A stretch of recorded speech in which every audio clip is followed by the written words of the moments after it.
Start करते chapter. Chapter का नाम है अंडर राइटिंग। हेडिंग दे दो, under writing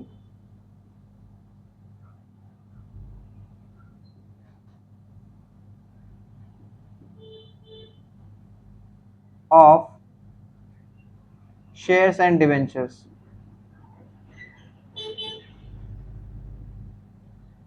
underwriting of shares and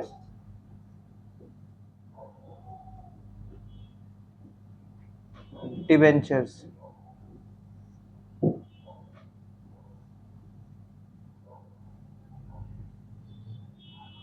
सबसे पहले देखो समझना पड़ेगा कि अंडरराइटिंग का कॉन्सेप्ट क्या है, होता है क्या अंडरराइटिंग। तो कंपनीज एक्ट में, अभी जो जो बताएंगे बोर्ड पे लिखना नहीं है, खाली हेडिंग देके छोड़ देना। कंपनीज एक्ट में एक मिनिमम सब्सक्रिप्शन का क्लॉज है। मिनिमम सब्सक्रिप्शन, मिनिमम सब्सक्रिप्शन क्या बोलता है? एटलीस्ट 90%, मतलब कम से कम 90% shares which have been issued, जो कंपनी इशू किया है, ऑफर किया है पब्लिक को, which have been issued to the public must be subscribed. मतलब जितना शेयर कंपनी पब्लिक को ऑफर किया है उसका कम से कम 90% पब्लिक को खरीदना ही पड़ेगा। और अगर नहीं खरीदता है पब्लिक तो कंपनी को 15 दिन के अंदर पब्लिक का सारा पैसा लौटा देना पड़ेगा। ये कंडीशन है। जितना शेयर कंपनी, ये कंडीशन कौन बता रहा है?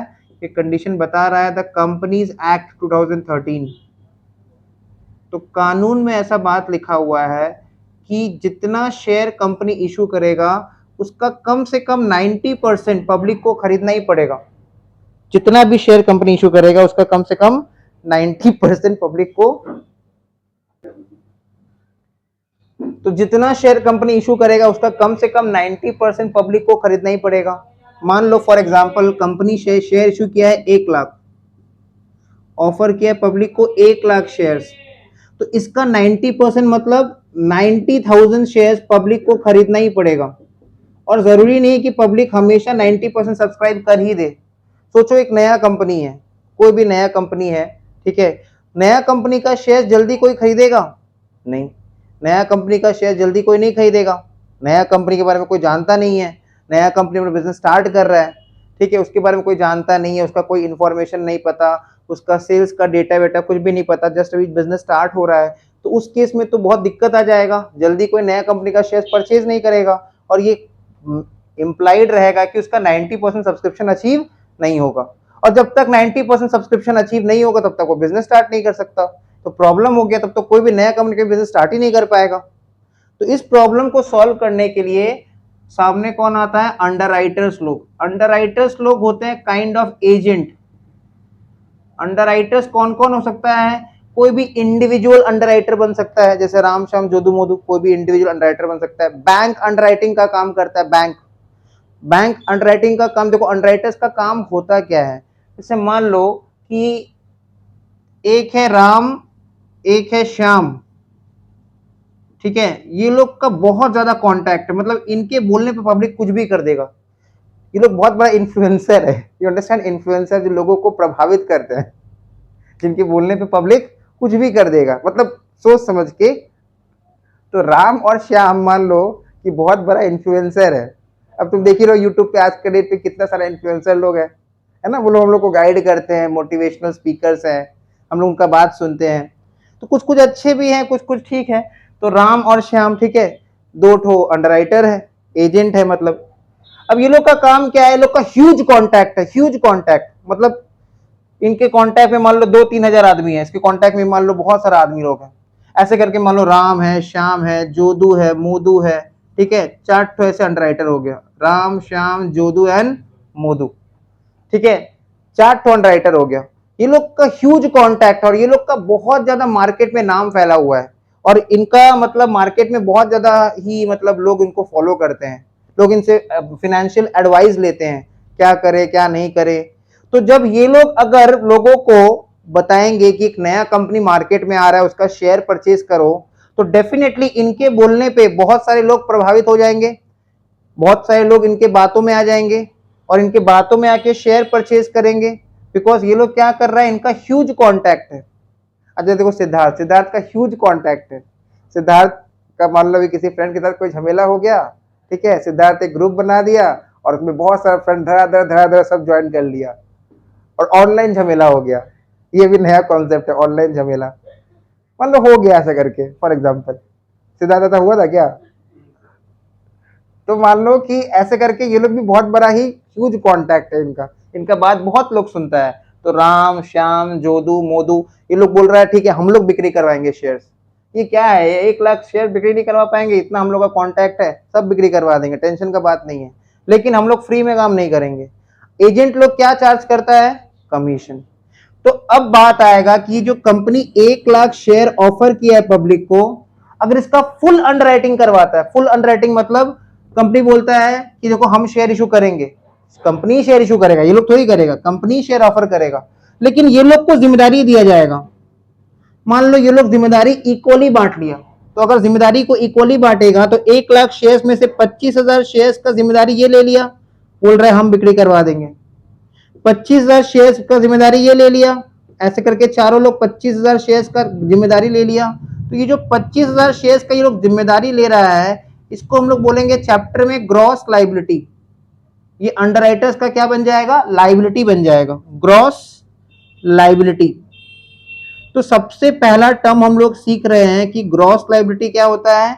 अंडरराइटर्स लोग जो लाइबिलिटी ले रहा है, ठीक है, जितना शेयर अंडरराइटिंग करवाने का जिम्मेदारी ले रहा है, लाइबिलिटी ले रहा है, उसको क्या कहते हैं? Gross liability. तो हमारा इस एग्जांपल में, छोटा सा एग्जांपल में 1 लाख शेयर कंपनी इशू किया है और अंडरराइटर्स लोग में हम लोगों ने लाइबिलिटी बांट दिया 25,000 25,000 25,000 25,000, ठीक है।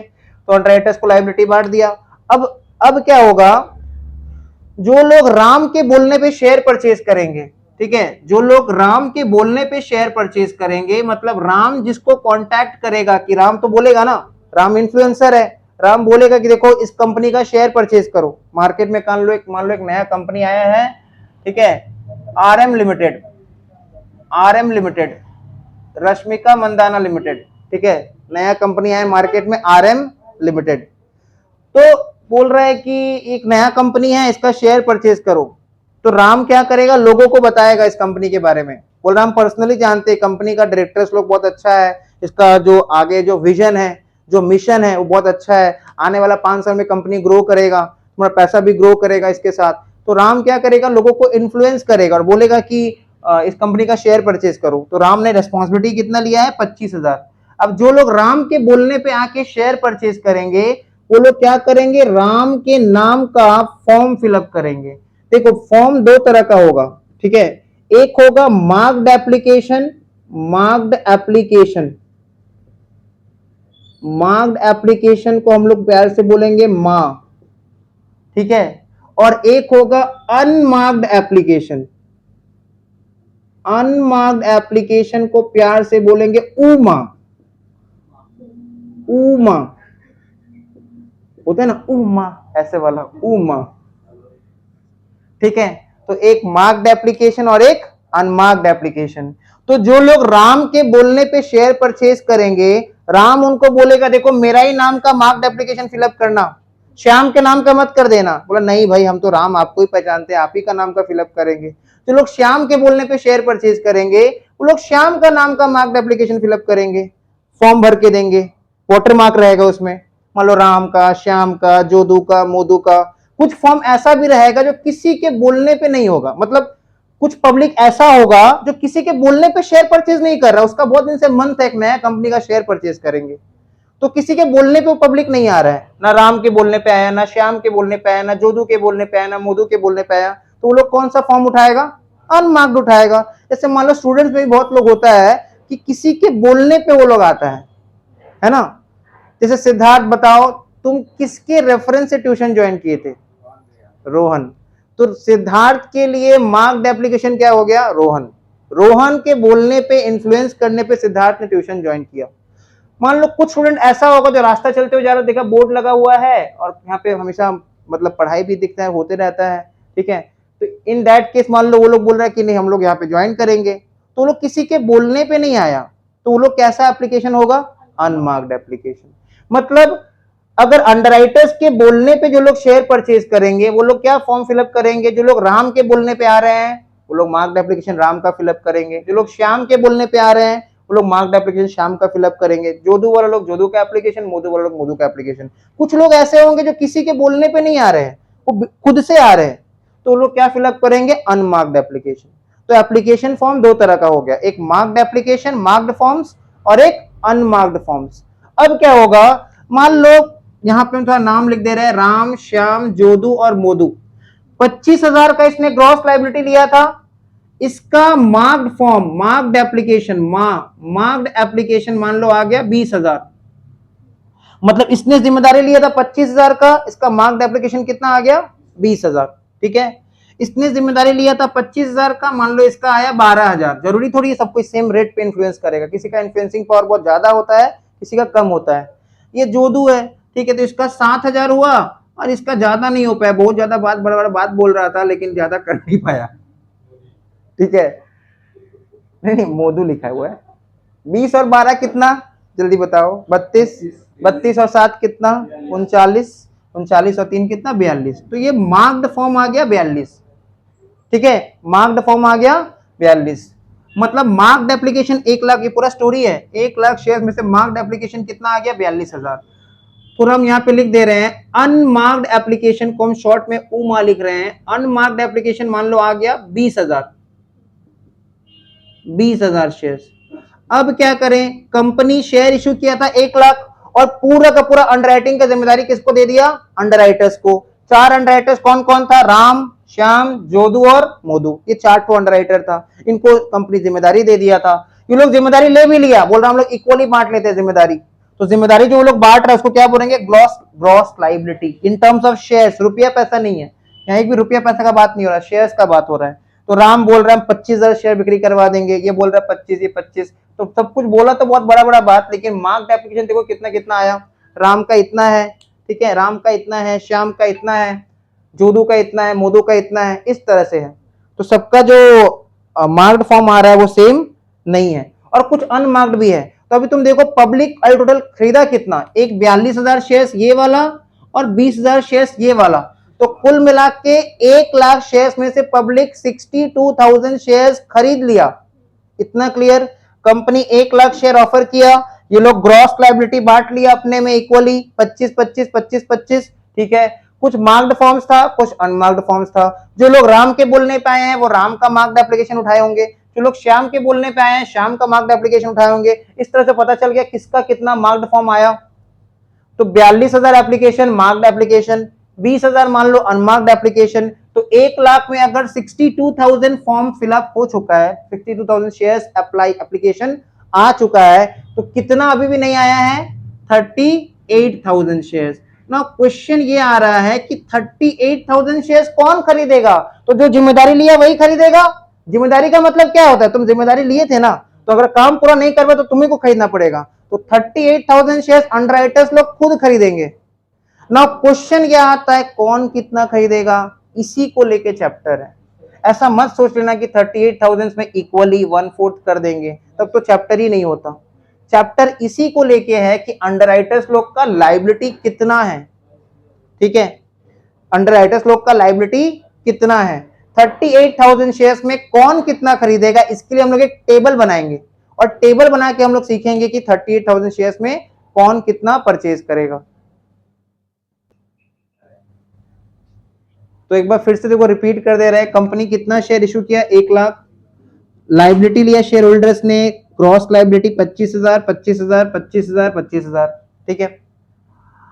एक होता है मार्क्ड एप्लीकेशन, एक होता है अनमार्क्ड एप्लीकेशन। तो ये शेयर जो अंडरराइटर्स है उनके रिस्पेक्ट में मार्क्ड एप्लीकेशन आ गया, जिनका बेनिफिट अंडरराइटर्स को मिलेगा। ये जो 20,000 अनमार्क्ड एप्लीकेशन है, इसका बेनिफिट भी अंडरराइटर्स को ही मिलेगा। नाउ इसका बेनिफिट अंडरराइटर्स को कौन सा रेशियो मिलेगा, in the ratio of gross liability, GL के रेशियो में, ग्रॉस लायबिलिटी के रेशियो में, जो जितना लायबिलिटी लिया था उस बेसिस पे उसको अनमार्क का बेनिफिट दे दिया जाएगा। रिमेनिंग 38,000 शेयर्स कौन खरीदेगा, इसी को लेके पूरा चैप्टर है, ठीक है। और इसके लिए हम लोग एक टेबल बनाएंगे। ना क्वेश्चन ये आता है कि अंडरराइटर्स लोग ये काम क्यों करेगा, इतना बड़ा जिम्मेदारी क्यों लेगा, तो अंडरराइटर्स लोग ये सारा काम करेगा एक ही लालच में, उनको चाहिए कमीशन। अंडरराइटर्स आर एजेंट्स और एजेंट्स को मिलता है कमीशन। इस पे भी, इसके ऊपर भी कुछ लॉ बना हुआ है। मैक्सिमम रेट ऑफ कमीशन जो है वो 5% है in case of shares, and in case of debentures वो 2.5% है। ये सारा बात हमारी किताब में भी लिखा हुआ है, ठीक है। रेट ऑफ कमीशन जो मैक्सिमम है वो 5% है, ठीक है, इन केस ऑफ शेयर्स, और डिवेंचर्स के केस में 2.5% है। तो हम लोग स्टार्ट करते हैं सम नंबर 1। स्कॉलर निकालो सब कोई, सम नंबर 1 स्टार्ट करते हैं, चैप्टर में आ जाते हैं, ठीक है। चैप्टर में आ जाओ।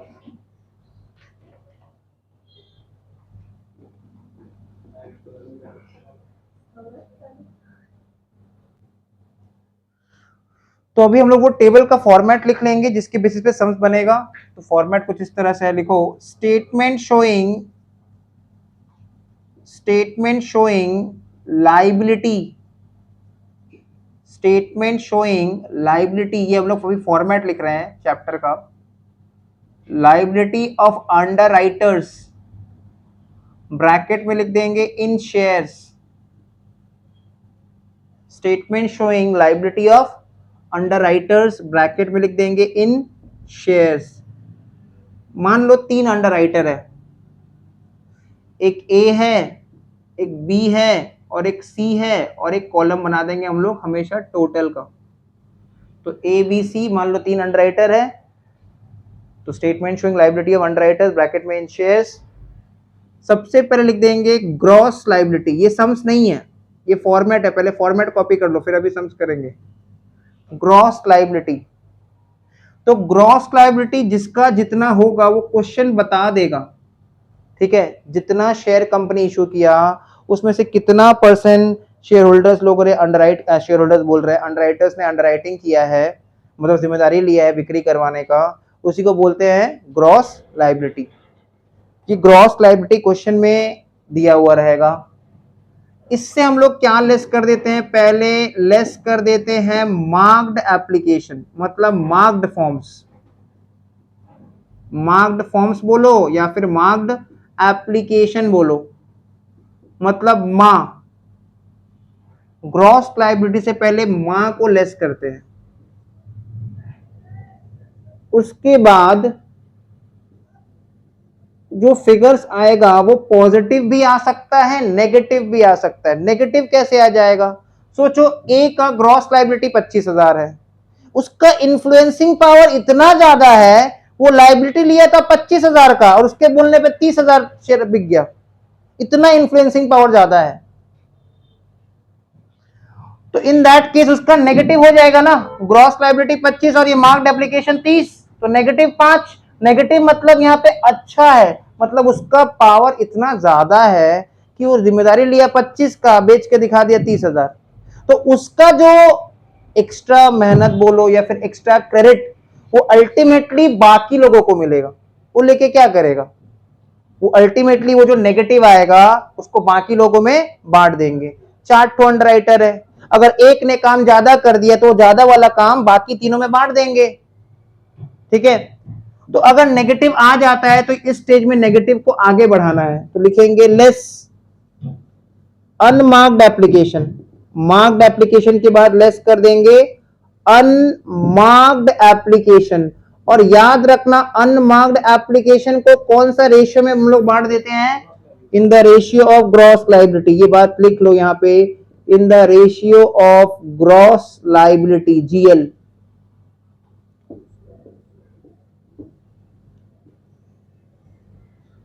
अब अनमार्क्ड एप्लीकेशन बांटने के बाद अगर किसी का नेगेटिव आ जाता है, उस नेगेटिव को हम लोग क्या बोलते हैं, सरप्लस। तो इसके बाद हम लोग लिख देंगे सरप्लस ऑब्लिक डेफिसिट, ठीक है। सरप्लस आएगा या फिर डेफिसिट, तो इसको हम लोग लिख देते हैं एडजस्टमेंट फॉर, इसके सामने कुछ नहीं लिखना है, adjustment for surplus oblique deficit. ये इसका काम क्या है, ये हम लोग सम्स करते करते सीखेंगे कि adjustment for surplus oblique deficit क्या चीज है, और उसके बाद हम लोग को पता चल जाएगा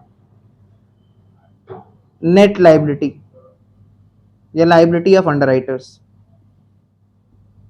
तो ये हमारा स्टेटमेंट है।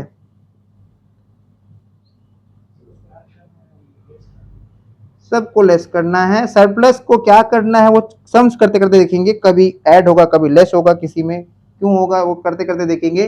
अब एक चीज देखो पहले ही बता दे रहे, इस चैप्टर का दो पार्ट है, एक होता है normal some that is without firm underwriting, और एक होता है विद फर्म अंडरराइटिंग। तो अभी हम लोग जो सम स्टार्ट करेंगे वो विदाउट फर्म अंडरराइटिंग है, नॉर्मल सम्स है, ठीक है। सम नंबर 3 के बाद जितना भी सम्स है स्कॉलर में वो सब विद फर्म अंडरराइटिंग है, जिसको हम लोग बाद में डिस्कस करेंगे ये होता है क्या है फर्म अंडरराइटिंग, ठीक है। तो अभी हम लोग स्टार्ट करते हैं सम नंबर 1, स्टार्ट करते हैं सम नंबर 1। इसको मिटा दे, हो गया सबका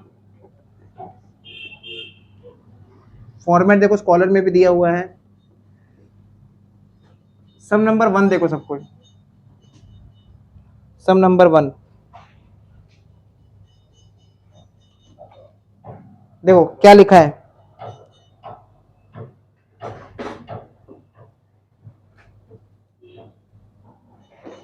बुक पास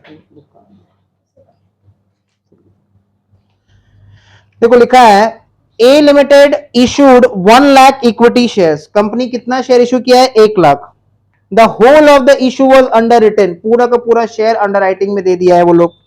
अंडर राइटर्स लोग कौन कौन है, एक्स है 40%, तो 1 लाख का 40% 40,000, वाई ने जिम्मेदारी लिया 30% मतलब 30,000, और जेड ने भी जिम्मेदारी लिया 30% मतलब 30,000। Application were received for 80,000 shares in all, 1 lakh shares में से अगर 80,000 एप्लीकेशन का पैसा आ चुका है तो कितना शेयर्स अभी भी नहीं बिका, 20,000 शेयर्स। बस यही चीज को लेके क्वेश्चन है, यही चीज को लेके चैप्टर है। ये 20,000 शेयर्स कौन खरीदेगा, अंडरराइटर्स, क्योंकि पब्लिक नहीं खरीदा, पब्लिक 80,000 खरीद लिया, 20,000 नहीं खरीदा, हमने पूरा शेयर अंडरराइटिंग करवाया था, तो 20,000 शेयर क्योंकि पब्लिक नहीं खरीदा बोल के किसको खरीदना पड़ेगा, जबरदस्ती अंडरराइटर्स को खरीदना पड़ेगा, नहीं चाहता वो लोग फिर भी खरीदना पड़ेगा, लिया था जिम्मेदारी अब फंस गया वो लोग, 20,000 शेयर उनको खरीदना पड़ेगा। लेकिन क्वेश्चन ये आ रहा है कि कौन सा अंडरराइटर कितना खरीदेगा, इसी चीज को लेके स्टेटमेंट है, इंडिविजुअली कौन कितना खरीदेगा, इसके लिए हम लोग क्या करेंगे, टेबल बनाएंगे। आउट ऑफ इट जिसमें से 20,000 shares had the stamp of X, मतलब मार्क्ड ऑफ एक्स, एक्स का नाम था उसके ऊपर।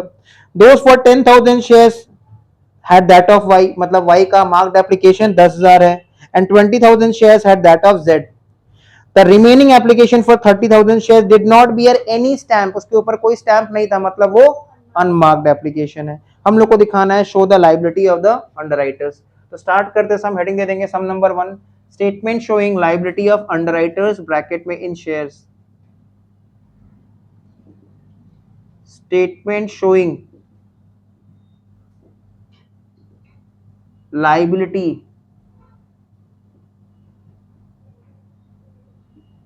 ऑफ अंडरराइटर्स ब्रैकेट में इन शेयर्स। तो फॉर्मेट क्या रहेगा, पर्टिकुलर्स, उसके बाद X Y Z and total, particulars X Y Z and total. तो सबसे पहले लिख देंगे ग्रॉस लायबिलिटी, सबसे पहले लिख देंगे gross liability.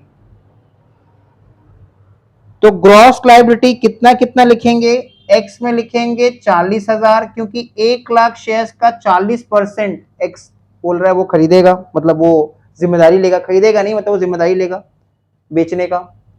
Y 30,000 and Z भी 30,000, तो टोटल हो गया 1 लाख। तो ग्रॉस लायबिलिटी का रेशियो दिया हुआ था, कंपनी 1 लाख शेयर इशू किया था, 1 लाख शेयर्स को हम लोगों ने जीएल का रेशियो में बांट दिया, लिख दिया, वही हो गया ग्रॉस लायबिलिटी। ग्रॉस लायबिलिटी से याद रखना हमेशा हम लोग क्या लेस करते हैं, मार्क्ड एप्लीकेशन या फिर मार्क्ड फॉर्म्स। तो मार्क्ड एप्लीकेशन भी क्वेश्चन में बता दिया है। टोटल देखो मार्क्ड एप्लीकेशन कितना था, इंडिविजुअली बताया है, 20,000 था स्टैंप ऑफ एक्स, मतलब 20,000 मार्क्ड एप्लीकेशन था एक्स के नाम का, 10,000 मार्क्ड एप्लीकेशन था वाई के नाम का, और 20,000 मार्क्ड एप्लीकेशन था Z के नाम का, तो टोटल मार्क्ड फॉर्म्स हो गया 50,000। तो 40,000 में से 20,000 अगर माइनस कर देंगे तो ये 20,000, 30,000 में 10,000 माइनस कर दिए तो भी ये 20,000, और 30 में 20 माइनस कर दिए तो ये 10,000, रह गया 50,000। ठीक है, अब क्या लेस करते हैं, अनमार्क्ड एप्लीकेशन। वो भी क्वेश्चन बता दिया है, पहला क्वेश्चन है, बहुत आसान सा क्वेश्चन है, अनमार्क्ड एप्लीकेशन बता दिया है। लेस कर देंगे unmarked application in the ratio of gross liability, that is कितना होगा 4:3:3, 40-30-30 मतलब 4:3:3, 40%, 30%, 30% ये ग्रॉस लाइबिलिटी था, तो उसको अगर रेशियो में बांटेंगे तो 4:3:3, तो अनमार्क्ड एप्लीकेशन है कितना 30,000 है। तो 30,000 को जब बांट रहे हैं तो कितना कितना आ रहा है, 12,000, 9,000, 9,000।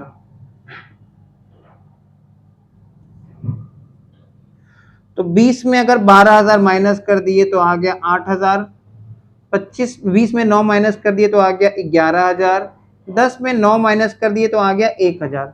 मतलब देखो किसी का सरप्लस नहीं आया, नेगेटिव नहीं आया, आएगा आगे चल के सम्स में आएगा। तो 50,000 में 30,000 माइनस की तो आ गया 20,000। तो यही हो जाएगा हम लोग का आंसर। पता चल गया 20,000 शेयर जो पब्लिक नहीं खरीदा था, इसलिए जबरदस्ती किसको खरीदना पड़ेगा, अंडरराइटर्स को। और कौन सा अंडरराइटर 20,000 में कितना खरीदेगा वो पता चल चुका है। तो यही है चैप्टर, यही था इसका पहला सम।